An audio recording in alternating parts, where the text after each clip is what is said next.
Então, vamos para mais uma aula de arte, relembrando que nós estávamos vendo sobre um pouco sobre a história, né, do cinema, tá? Da linguagem audiovisual.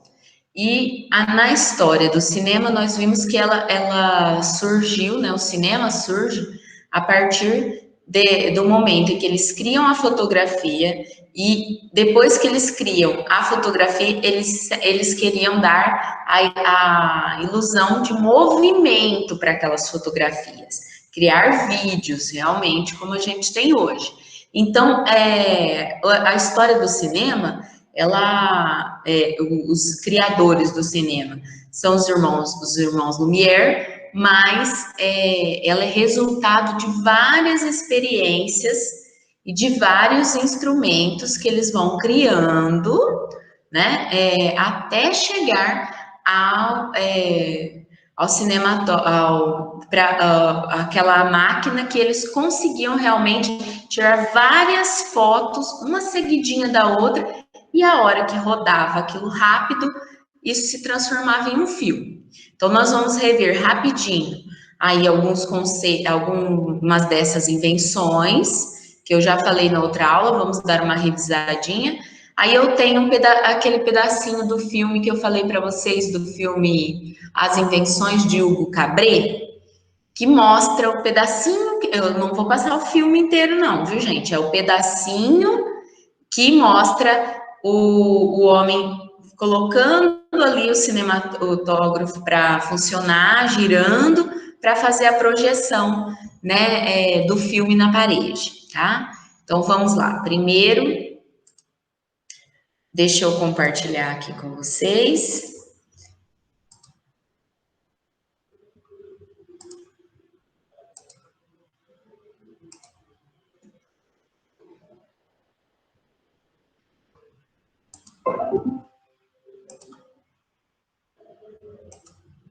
Então, olha só, nós não vamos ver todos esses slides, não. Esses slides depois eu posto no grupo para vocês.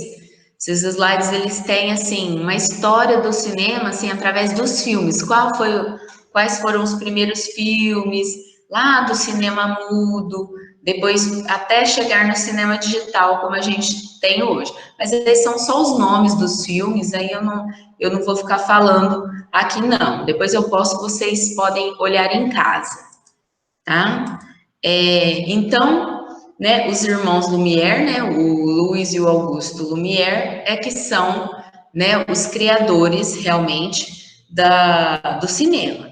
Mas a ideia do cinema surge da ideia das projeções das sombras, do teatro de sombras chinês. Eles pegam aquela ideia de fazer projeções, né, na parede para tentar criar o cinema.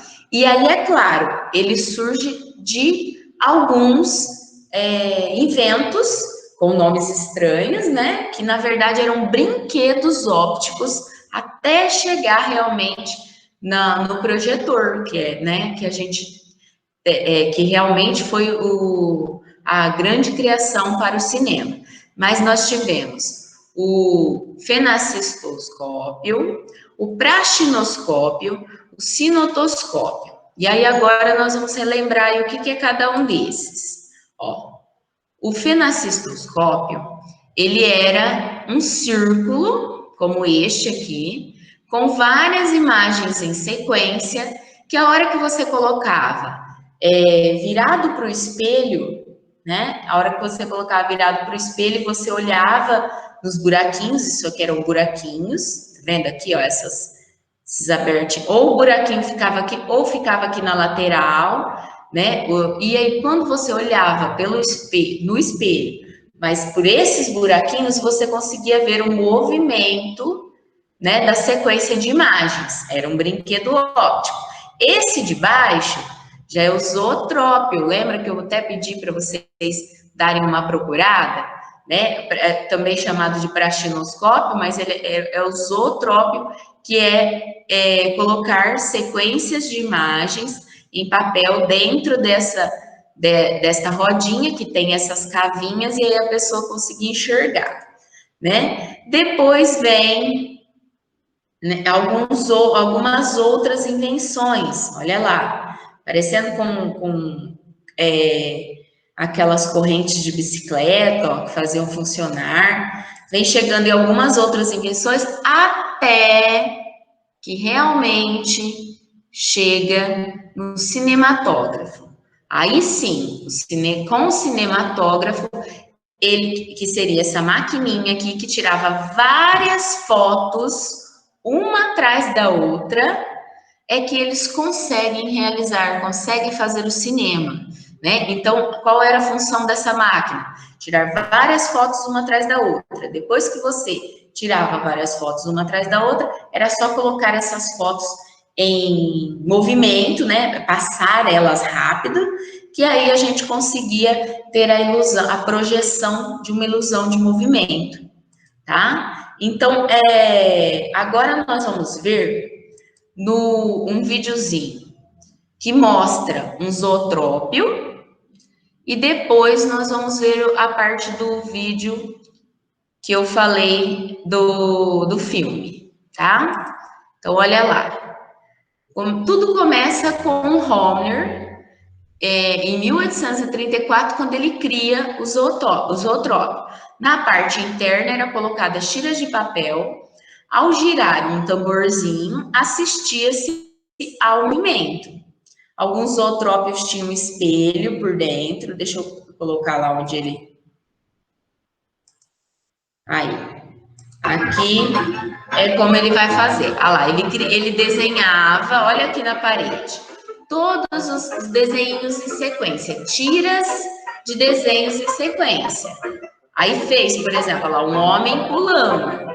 Aí ele colocava lá dentro do zootrópio, dentro do tamborzinho e girava. Ao girar e olhar por essas cavinhas pretinhas, tinha-se a ilusão de movimento. Olha lá, parece que o menininho subia e descia. Isso é o zootrópio, tá, gente? Agora eu vou mostrar, né, o cinematógrafo, que aí já é da parte do filme, As Invenções de Hugo Cabret. Olha lá, esse pedacinho do filme.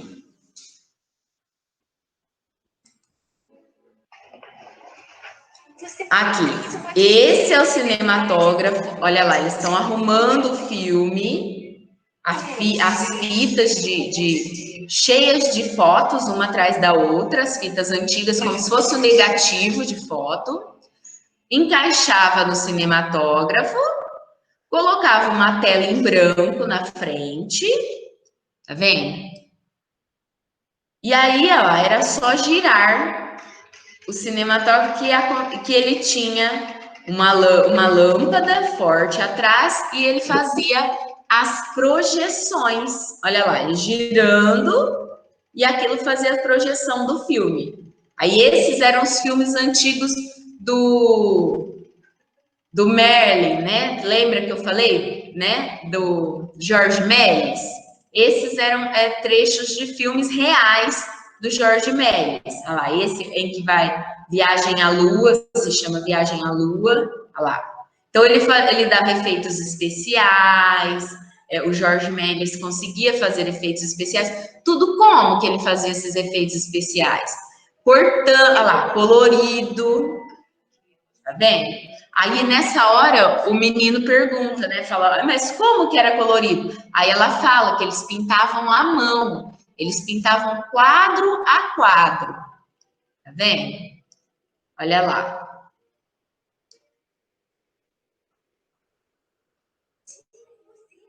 Então, para conseguir ter essa ilusão do movimento, era sempre girando o filme que tinha uma foto, tirado uma foto atrás da outra. Aí conseguia-se essa ilusão. Olha lá, você viu que fez o efeito da pessoa sumir? Aí ela explica depois para eles como é que eles faziam esses efeitos especiais, né?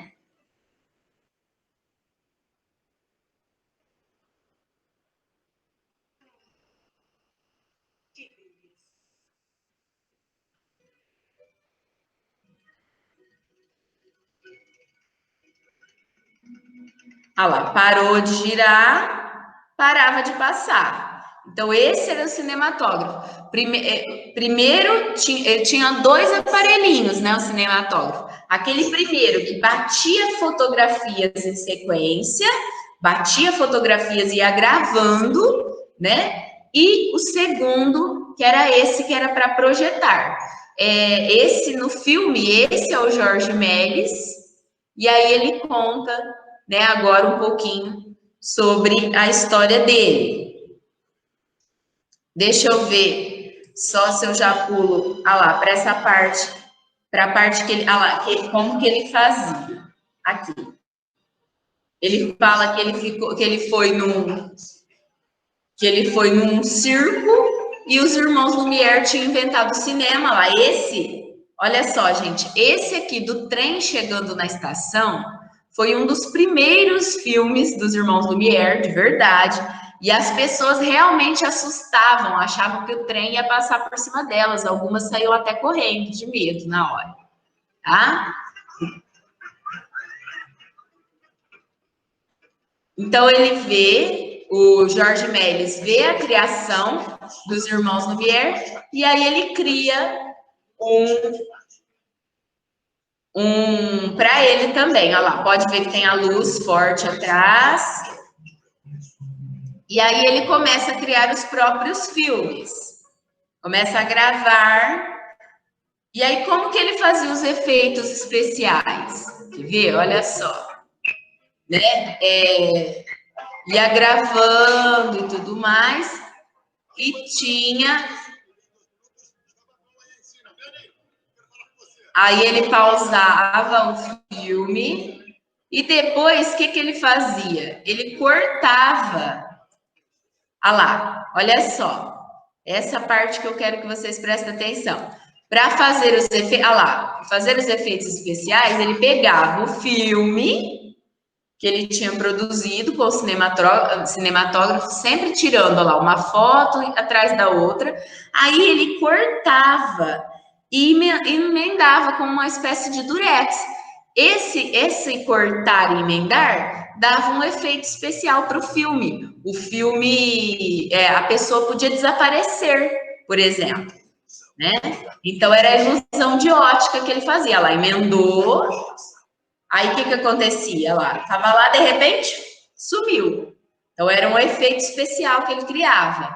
E a outra parte eram os desenhos sempre pintados à mão. Mas aí que ele fala que veio a Primeira Guerra Mundial e com a Primeira Guerra Mundial as pessoas não tinham mais vontade de ir ao cinema e ele acaba tendo que vender esses filmes, né, as fitas, né, os negativos, ele acaba tendo que vender para a fábrica de sapatos derreter e fazer salto de sapato. Isso é história real, essa parte é real. O Jorge Méliès realmente fez esses filmes, realmente fazia, né, essas ilusões e pintava a mão para ficar colorido.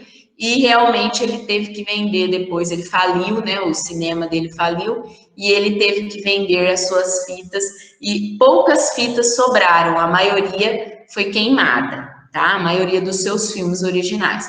Mas dá para vocês pesquisarem aí alguns filmes do Jorge Méliès, se vocês quiserem, né? Ou assistir esse filme aí que eu falei das invenções de Hugo Cabret, que aí você consegue assistir e entender um pouquinho da história do cinema também, tá?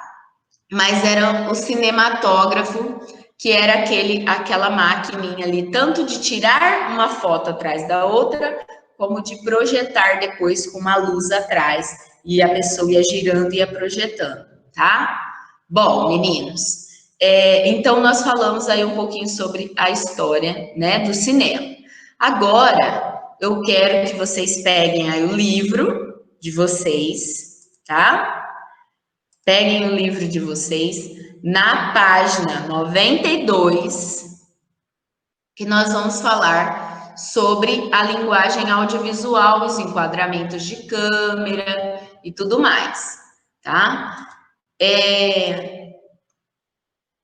A tarefa de vocês, de hoje, de arte, vai ser fazer a leitura da página 88 até a página 91 e responder algumas perguntinhas que eu vou postar no Classroom hoje à tarde, tá bom? Então, hoje à tarde eu posto lá no Classroom as perguntinhas sobre essas páginas, que são as páginas anteriores a esta que nós vamos falar agora. Tá? Então, vocês façam a leitura das páginas e respondam algumas perguntinhas que eu vou postar lá no Classroom, tá? Essa é a tarefinha de arte. Agora, falando sobre linguagem visual, audiovisual, desculpa. Né? Quando assistimos a um filme, temos a sensação de vermos situações reais, não é mesmo? No entanto, é tudo uma ilusão. Isso acontece por causa de um fenômeno conhecido como a persistência da retina, que ocorre quando uma imagem fica retida na retina por alguns décimos de segundo. Assim, quando observamos uma sequência de imagens por determinado tempo, temos a ilusão de movimento. Os filmes cinematográficos são construídos de imagens sequenciais. Os primeiros experimentos que deram origem aos filmes foram os brinquedos ópticos, como o flipbook, o taumatrópio e o zootrópio. Grifem aí fazendo um favor. Brinquedos ópticos, flipbook, taumatrópio e zootrópio. Tá? Esses brinquedos, quando manipulados, mostram imagens e movimentos que se aproximam dos filmes que vemos no cinema. Para realizar um filme, é preciso ter conhecimento de um conjunto de enquadramentos e planos, dos movimentos da câmera, da trilha sonora, da iluminação, da colorização, pois esses elementos que compõem um filme ou vídeo constituem o que chamamos de linguagem audiovisual e nos ajudam a expressar ideias e sentimentos. Então, o que compõe a linguagem visual? O movimento que você faz com a câmera, a escolha da trilha sonora, da iluminação, da colorização, tudo isso ajuda a compor a linguagem visual, como você vai transmitir sentimentos através de um filme, por exemplo, né? Através de um vídeo. Antes de falar dos enquadramentos de câmera, deixa só eu diminuir aqui, porque eu vou mostrar para vocês um desenho em sequência. Então, como que é até hoje? Até hoje o filme nada mais é do que desenhos em sequência ou fotos em sequência, claro. Né? No caso, por exemplo, de um filme de animação, filme A Fuga das Galinhas, por exemplo, foi todo feito com animação de massinha. Então, eles fizeram um boneco de massinha e eles iam tirando foto por foto. O filme do Shrek, por exemplo, o primeiro, o filme 1 do Shrek, demorou 4 anos para ser feito. Por quê? Porque ele foi desenhado todo à mão, quadro a quadro. Então, o que seria, por exemplo, vamos supor que nós tivéssemos um zootrópio aqui. E a gente fosse colocar essa sequência desse menininho, ó, ele vem, dá um pulo, aí ele vem, pula de novo, na terceira vez ele cai. Se nós colocássemos essa sequência, fizéssemos uma tira grandona e colocássemos essa sequência dentro do zootrópio, a gente ia ver o menininho pular uma vez, pular 2 vezes e cair. De novo, pular uma vez, pular 2 vezes e cair. Ele ia ficar repetindo esse movimento, mas ia dar aí a ilusão de movimento. O flipbook que está falando ali aqui no livro, já seria aqueles livrinhos que você faz um desenho em cada página, né, desenho na sequência, e aí a hora que você mexe assim as páginas rápido, você vê o movimento do desenho, tá? Aí agora vamos falar então sobre enquadramento de câmera. Para produzir um filme mais interessante, nós podemos usar alguns recursos, como, por exemplo, enquadramento de câmera, vários enquadramentos, não ficar num plano só, não ficar só em um tipo de filmagem, tá? Então, olha só, os enquadramentos de câmera. Cada plano ou enquadramento resulta em um efeito dramático específico. Na escolha de um plano, deve-se levar em conta o efeito visual desejado, o modo com que ele se encaixa naquilo que se quer expressar. A seguir, conheça algumas possibilidades. Então, a partir de agora, nós vamos ver os tipos de plano, os tipos de enquadramento que existem e que a gente pode utilizar nas nossas produções de vídeo, tá? Então, olha lá. Plano geral. É um plano bem aberto, em que o destaque maior é dado ao cenário. As pessoas ou objetos eventualmente aparecem na cena e ocupam um espaço pequeno na tela. Então, no plano geral, eu foco mais no cenário do que nos personagens. Costuma-se usar muito plano geral quando vai passar, em um filme, por exemplo, vai passar o tempo, ou então numa novela. Ah, vai passar o tempo, foi de um dia para o outro. Aí eles fazem planos gerais em paisagens, ou numa cidade, ou no céu, por exemplo, e aí vai para o dia seguinte. Então, o plano geral é muito utilizado nesse exemplo.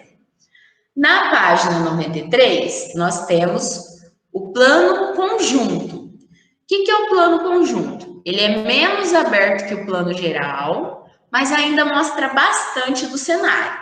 As pessoas ou objetos em cena ocupam um espaço maior na tela e é possível ver melhor as características e os traços do rosto. Então, você foca um pouco mais, mas ainda aparece, né, o cenário ali junto. Existe o plano americano. O que seria o plano americano? É aquele que a pessoa é enquadrada do joelho para cima. Então, quando você filma alguém do joelho para cima, só não pega a parte dos pés, ele é chamado de plano americano. O plano médio é quando você pega da cintura para cima, né? Também é bastante utilizado em entrevistas, por exemplo, né? No caso de jornais, telejornais, utilizam muito o plano médio. Grava a pessoa, né? Da cintura para cima, quando ela tá lá naquela bancada, principalmente, né? E o close. O que é o close? Você vai e você pega apenas o ombro e a cabeça da pessoa, né? É usado para captar com mais detalhes as emoções e as expressões dos atores. Além do close, eu tenho o big close. O que seria esse big close? Aí eu vou lá e foco só na cabeça, ou foco só na boca do personagem, por exemplo, vai beijar, aí vai lá e foca só na boca do personagem. Isso é um big close, né? Então você vai pegar a expressão da pessoa, vai focar naquela expressão, mesmo que corte, por exemplo, cabelo, tudo mais, você vai lá e foca no rosto dele. Vou focar numa lágrima, a hora que a lágrima tá caindo. Aí é um big close, tá? Então, nós temos esses tipos de enquadramento. Esses tipos de enquadramento podem ser obtidos através de movimentação da câmera, através de planejamento. Então, o diretor é responsável por estudar, por pensar formas de utilizar esses tipos de plano para que o filme fique mais interessante. É muito mais interessante um filme que você tem vários planos de gravação do que se fosse um filme gravado apenas de uma direção, né? Que não mudasse nunca. Então, é muito melhor ter essa interação e essa mudança de planos. Tá? Aí aqui, movimentos da câmera. A câmera, além dos diversos planos e enquadramentos, a câmera pode se movimentar e produzir efeitos especiais. No movimento chamado panorâmica horizontal, por exemplo, a câmera gira horizontalmente sem se deslocar sobre o ombro do cinegrafista ou sobre um tripé que a sustenta. A própria câmera também tem recursos para gerar efeitos de imagens de uma pessoa, de um objeto ou de um local, etc. Esses efeitos podem ser divididos em foco, que é o entrando em foco, onde ocorre quando a imagem é enquadrada, está desfocada, e aí depois ela entra em cena, que é quando começa tudo desfocado e aí depois vai aparecendo, né, tudo bem nítido. O focus out, que é o desfocando, aí é o contrário. Tava tudo nítido e ele vai saindo de cena e vai desfocando. O zoom, que seria a aproximação de uma imagem, e o zoom out, que seria afastar a imagem, né? Então a câmera, além de poder ela girar, ela se movimentar para um lado, para o outro, ela também tem, a própria câmera também tem esses recursos de enquadramento que dá para utilizar, né? Importância da trilha sonora. Então vamos lá. Em um filme, é importante também considerar a trilha sonora, que pode complementar as informações visuais ou se opor a elas. Uma cena pode, por exemplo, estar bucólica, romântica, e o uso da música suave pode ajudar a compor a atmosfera de paz. No entanto, se essa mesma cena tiver um fundo musical com tema de suspense, aquilo que parecia calmo acaba se transformando em um movimento tenso de ansiedade.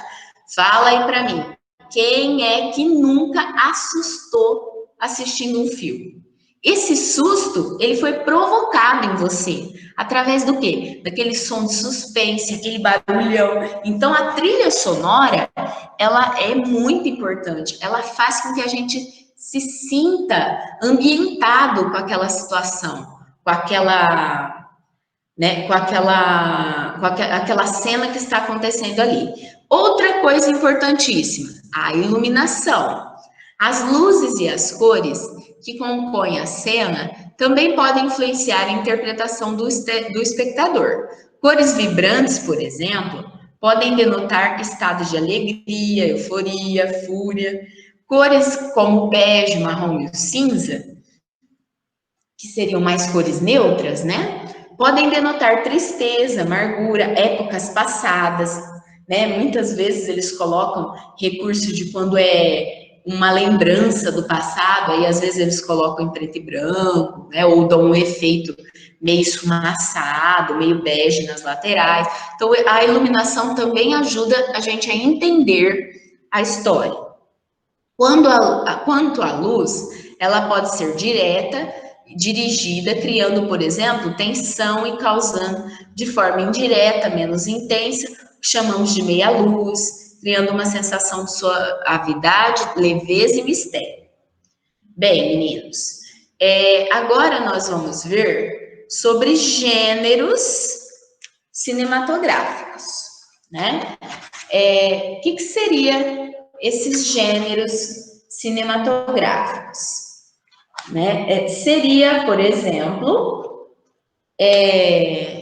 um gênero de ação, de romance, drama. Então, eu gostaria que vocês... aqui eu acho que todo mundo sabe o que é um curto e um longa-metragem, né? Curta-metragem, filme menor. Longa-metragem, filme maior, né? Mas eu gostaria que vocês grifassem para mim isso aqui, ó. Filmes cinematográficos, animações e vídeos podem explorar gêneros como comédias, dramas, romances, ação, terror, ficção científica, entre outros. Existem também filmes documentais ou documentários que relatam acontecimentos do ponto de vista do cineasta e muitas vezes mesclam elementos de ficção e jornalismo. No Brasil, nós não temos o hábito de ir em um cinema, por exemplo, assistir documentários. A gente vai no cinema para assistir filme de ficção, de terror, de romance, né? Drama, comédia. Agora, documentário, não. O documentário, ele é mais jornalístico, né? Ele vai falar de problemas reais, muitas vezes, e ele trata sobre vários assuntos. Nos Estados Unidos, por exemplo, do mesmo jeito que a pessoa vai no cinema para assistir um filme normal, ela também vai para assistir um documentário. Então, muitas vezes, alguns documentários, até documentários brasileiros, por exemplo, que concorreram ao Oscar, eles fizeram um sucesso fora primeiro, fora do Brasil, depois é que eles passam a ser reconhecidos aqui no Brasil. Bom, nós vamos continuar falando sobre isso, mas vai ser numa próxima aula, tá bom? Então, a tarefa de vocês vai ser ler as páginas anteriores a essas que nós falamos hoje, tá? E responder algumas perguntinhas que eu vou postar depois, que eu vou colocar aí para vocês. Bom, meninos, então a nossa aula de arte sobre linguagem audiovisual, vocês viram que dá para usar vários recursos para produzir um filme. Eu sei que vocês, né, alguns já são até especialistas nisso, quando fazem os filmes para mim, né, já fazem colocando música de fundo, já fazendo alguns enquadramentos legais, né? Então, isso já é uma forma realmente de se expressar através da linguagem audiovisual, tá? Então, a nossa aula de arte fica por aqui.